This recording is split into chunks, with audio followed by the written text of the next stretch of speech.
Nandito nga kami sa Fuji Supermarket para bumili ng mga pang-snacks ng mga bata dahil wala silang pasok ngayon sa school. At ayan nga, sobrang dami. Hindi mo talaga alam kung ano yung dadamputin mo. Sobrang dami mga chocolates, mga biscuits, mga cookies, candies, at kung ano-ano pa.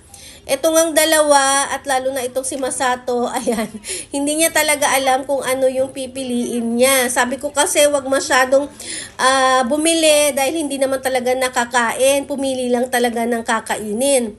Ito si Masato, nakakita siya ng strawberry chocolate. Sabi niya gusto niya daw itong tunawin. Sabi ko ang mahal na mahal niyan. Tutunawin mo lang. Sabi ko mamili kami ng pure na chocolate dito na pwede niya talagang tunawin. Kaya ko rin gusto dito sa Fuji Supermarket kasi dito ko lang talaga nabibili yung favorite kong snacks, itong brownie. Mahilig talaga ako sa brownie, guys. Dito ko lang siya nabibili, wala siya sa ibang supermarket. So, ayan, ito rin, ayan, tatlong mga cookies na yan, favorite ko niyan, lagi ko rin yan binibili. At ito na naman, sabi niya, gusto niya daw itong tunawin.